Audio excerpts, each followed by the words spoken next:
I can only imagine Private Harry Lehman's surroundings on the battlefield based on his letters posted on his blog.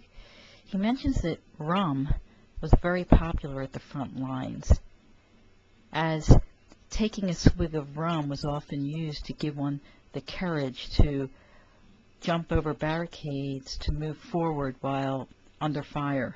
He also mentions needing powder for his feet.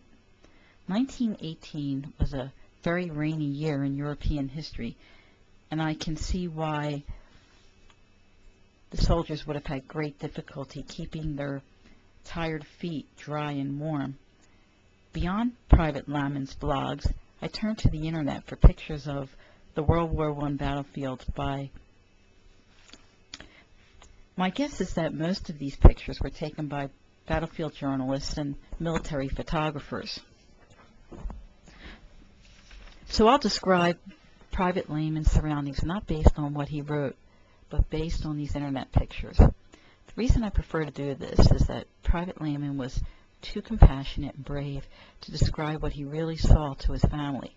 He wouldn't want them to worry.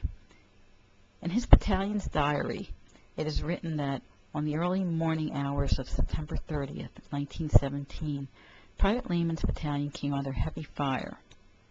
When the fog and smoke cleared, it is written that 60 or 70 dead were, quote, left in front of our trenches.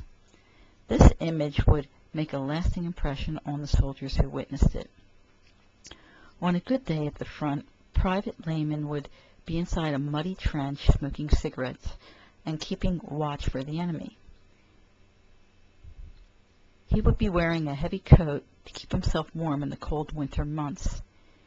He would get small scraps of paper to write his letters home to his family. He would write these letters with pencil because there were no such things as ballpoint pens in 1917 and 1918.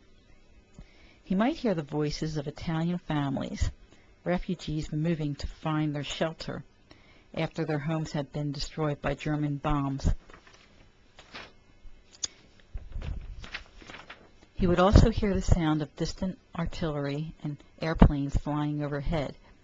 He would smell cigarettes, urine, mud, gunpowder, and at times he would smell the scent of death. On a good evening, he might hear the sounds of his comrades singing old British and Irish folk songs by the fire pit to keep their spirits up. There were no such things as iPods or transistor radios in those days. One of the better days of the war was the day the war ended, November 11, 1918. If this was a day to celebrate, one would not know such a thing from this diary that I'd like to share. So even if Private Lehman survives the war and this final day, this might describe his last day at the battlefront.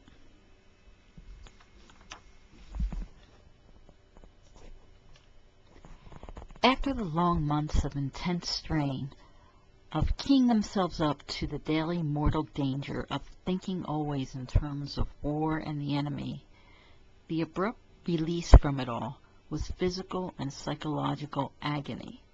Some suffered a total nervous collapse. Some, of a steadier temperament, began to hope they would someday return to home and the embrace of loved ones. Some could think only of the crude little crosses that marked the graves of their comrades. Some fell into an exhausted sleep. All were bewildered by the sudden meaninglessness of their existence as soldiers, and through their teeming memories paraded that swiftly moving cavalcade of Cantigny, Soissons, Saint-Mihiel, Meuse-Argonne, and Sedan. What was to come next? They didn't know, and hardly cared. Their minds were numbed by the shock of peace. The past consumed their whole consciousness. The present did not exist, and the future was inconceivable.